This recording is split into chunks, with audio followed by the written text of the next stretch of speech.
Hello, my name is Nicholas Hamilton. I'm presenting a secure user authentication system for my CSC 450 computer security class here at Brewer College.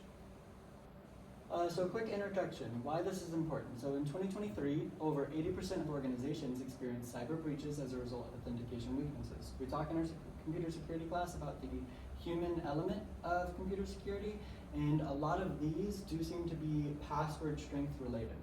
A project overview, comprehensive user authentication system for modern web apps. This is applied to an in-the-works data science research tool that assists users to pull census data.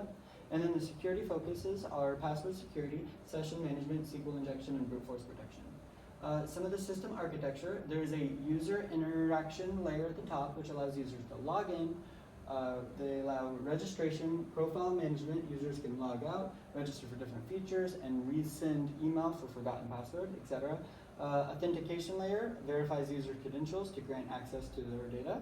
And then the database layer, which stores users' data securely and efficiently.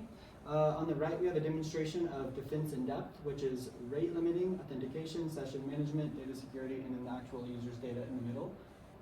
The core security features, as we mentioned, we have password hashing. This is a bcrypt algorithm for robust password protection.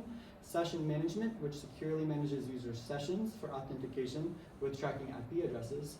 SQL injection protection, I'll demonstrate that in just a moment. Rate limiting, which prevents brute force attacks by limiting login attempts.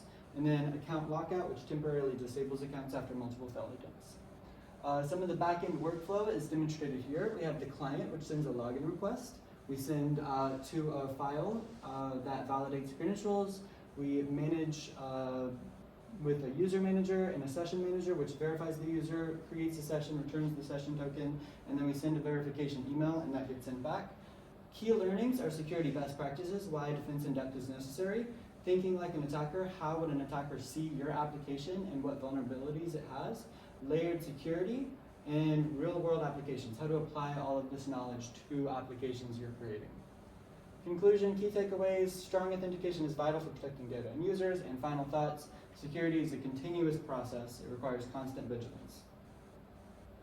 To demonstrate the email that the application initially sends, so very simple, it allows the user to verify email addresses. We have this poster, which is for the Brewer College computer security class, which demonstrates multiple different aspects of the project, including the overall schema for the database, as well as different examples of how the code is actually initializing the protections against these common threats, rate limiting to protect against brute force, etc. Here is the backend repository where we can see the initialized database. We have a ton of different database managers, and then I've kept track of all of the application workflows to see like which files go where and how things are authenticated, etc. Quick demonstration of the application. This is it right here. You can go right here and sign out. You lose access to all of your links. If you searched for it here, you wouldn't be able to access it. You can register a new account, and as soon as you have all of these qualifications, you can create the password. We can go here and log into an account we've already been on. And as long as the password matches, we can log in and get access to all of our links. So thank you so much.